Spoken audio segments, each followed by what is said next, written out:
ইতিমধ্যে আমরা এশিয়া মহাদেশ এবং আফ্রিকা মহাদেশ সম্বন্ধে পড়েছি, ইম্পর্টেন্ট প্রশ্নের উত্তর জেনেছি। ক্লাসে আমরা এই সাতটি মহাদেশের মধ্যে সব থেকে উন্নত মহাদেশ এবং ঐতিহাসিকভাবে গুরুত্বপূর্ণ মহাদেশ সম্বন্ধে, যার নাম হচ্ছে ইউরোপ মহাদেশ।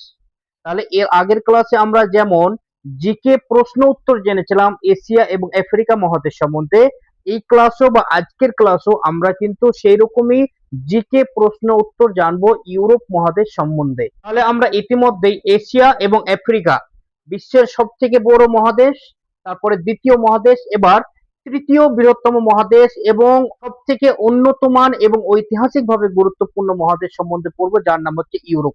প্রথম প্রশ্ন হচ্ছে কি, ইউরোপ মহাদেশকে কি বলে? ইউরোপ মহাদেশকে কি বলা হয়? ইউরোপ মহাদেশকে বলা হয় পেনিনসুলা কন্টিনেন্ট বা উপদ্বীপের মহাদেশ।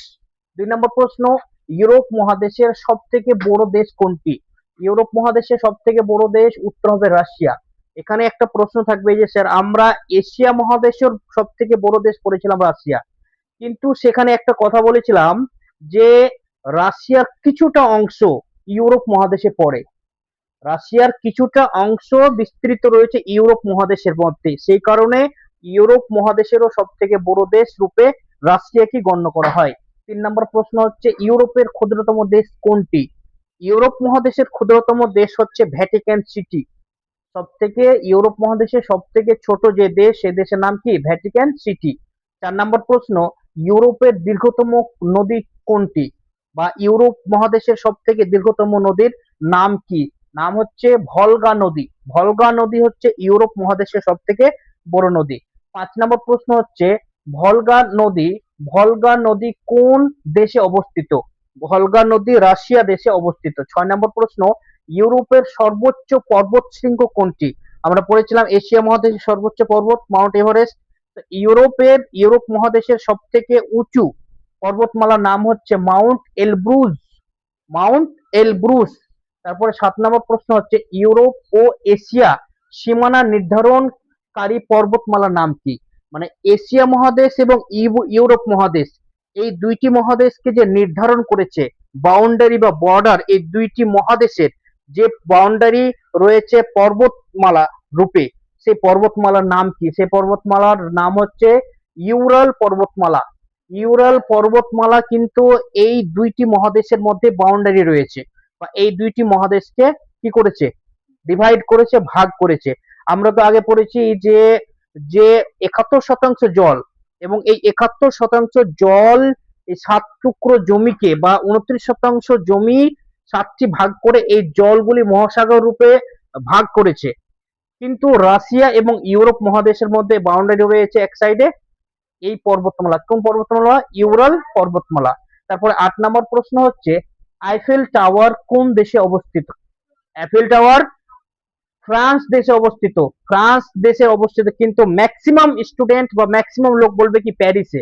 প্যারিস কিন্তু দেশ না, দেশের নাম হচ্ছে ফ্রান্স, এবং ফ্রান্স দেশের রাজধানী হচ্ছে প্যারিস শহর, এবং এই আইফেল টাওয়ার প্যারিস শহরে অবস্থিত রয়েছে। দেশের নাম কি?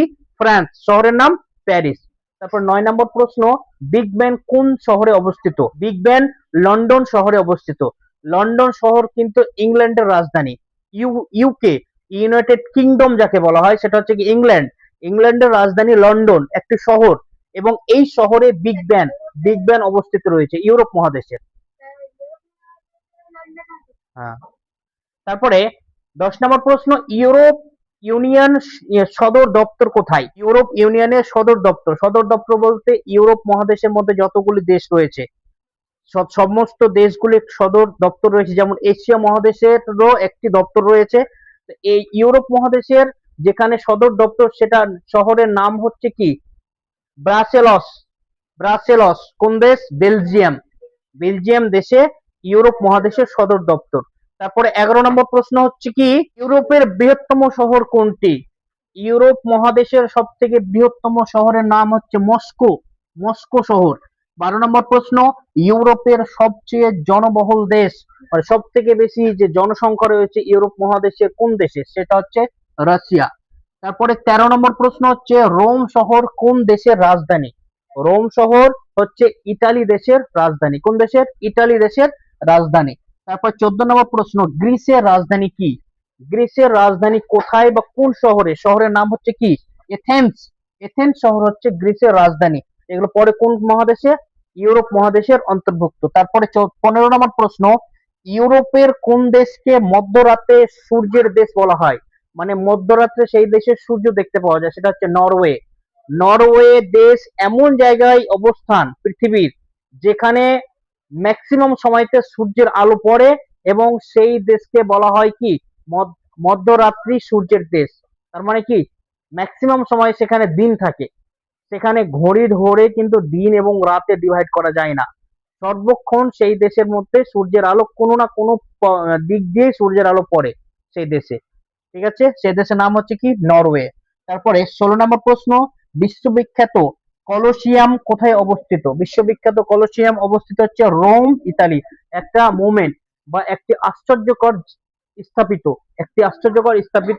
সেটা কোথায় অবস্থিত? Rome, Italy. নাম কি?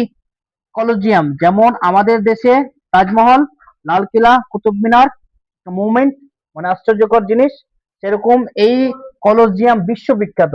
বিশ্ববিখ্যাত 7টি আশ্চর্যের মধ্যে এটা একটি। আমাদের দেশের একটি রয়েছে, তার নাম হচ্ছে তাজমহল, 7ম আশ্চর্য জিনিস। তারপরে প্রশ্ন হচ্ছে 17 নম্বর, ইউরোপের বৃহত্তম হ্রদ কোনটি? বা ইউরোপ মহাদেশের সব থেকে বড় হ্রদের নাম কি? সেটা তো হ্রদ। 18 নম্বর প্রশ্ন, ইউরোপের দীর্ঘতম নদী কোনটি? ইউরোপ মহাদেশের সব থেকে দীর্ঘতম নদী, যেটা আমরা আগে পড়লাম, সেটা প্রশ্ন এখানে ভুলবশত চলে আসছে, সেটা হচ্ছে কি? ভলগা নদী। তারপরে 19 নম্বর প্রশ্ন, ইউরোপের কোন দেশে টিউলিপ ফুলের জন্য বিখ্যাত? বা যে কোনো ফুলের জন্য ইউরোপের একটি দেশ রয়েছে বিশ্ববিখ্যাত, সেটা হচ্ছে কি? নেদারল্যান্ড। রকমারি ফ্লাওয়ার্স বা যে কোনো ধরনের ফুলের জন্য বিখ্যাত। ভালো ফুলের ফ্র্যাগ্রেন্স বা সুগন্ধিযুক্ত ফুল বা বিশ্ববিখ্যাত ফুলের হচ্ছে এই দেশের নেদারল্যান্ড। তারপর হচ্ছে কি 20 নম্বর শেষ প্রশ্ন, ইউরোপ মহাদেশে মোট কয়টি দেশ রয়েছে? ইউরোপ মহাদেশে মোট 44, অর্থাৎ 44টি স্বাধীন দেশ রয়েছে। তাহলে এই ছিল আজকের ঐতিহাসিক ভাবে গুরুত্বপূর্ণ এবং অনেক উন্নত মানের মহাদেশের আলোচনা বা ক্লাস। সেটার মহাদেশের নাম হচ্ছে ইউরোপ মহাদেশ। ইউরোপ মহাদেশের মধ্যে যে 44টি বা 44 কান্ট্রিজ রয়েছে, 44টি দেশ রয়েছে, এই দেশগুলি, সমস্ত দেশগুলি কিন্তু এশিয়া বা আফ্রিকার দেশগুলি থেকে উন্নত মানের, সব থেকে উন্নত, ফিনান্সিয়াল উন্নত, ইনফ্রাস্ট্রাকচারে উন্নত। ঠিক আছে, এবং ঐতিহাসিক ভাবে অনেক গুরুত্বপূর্ণ, এবং ম্যাক্সিমাম পরীক্ষাতে এই ইউরোপ মহাদেশ থেকে ম্যাক্সিমাম কোশ্চেন আসে। ঠিক আছে, যেহেতু এটা ঐতিহাসিক ভাবে গুরুত্বপূর্ণ, যেমন ইতালি দেশ, রোম দেশ। ঠিক আছে, আফ্রিকা মহাদেশও ঐতিহাসিক গুরুত্বপূর্ণ একটা, যেমন ইজিপ্ট, কায়রো শহর, ইজিপ্ট দেশ, পিরামিডের দেশ। এই জন্য ঐতিহাসিক রূপে ওটাও গুরুত্বপূর্ণ, কিন্তু সব থেকে বেশি ঐতিহাসিক রূপে গুরুত্বপূর্ণ হচ্ছে ইউরোপ মহাদেশ। তাহলে তোমাদের উচিত এই ইউরোপ মহাদেশের প্রশ্নগুলি বা ধারাবাহিকভাবে যে আমরা ক্লাস করে আসছি মহাদেশের সিরিজ, এই সমস্ত শর্ট কোশ্চেন গুলো তোমরা সংরক্ষণ করে রাখো, নোটস তৈরি করে রাখো, কারণ তোমাদের শুধুই এটা সিলেবাসের জন্য না, বরঞ্চ এইসব প্রশ্ন তোমাদের যে কোনো প্রতিযোগিতামূলক পরীক্ষা বা সিলেবাসের পরীক্ষাতে এইসব প্রশ্নের কমন তোমরা পাবেই। এগুলোকে সুরক্ষিত করে রাখো, রিভাইজ করো এবং প্র্যাকটিস করো, আয়ত্ত করে রাখো।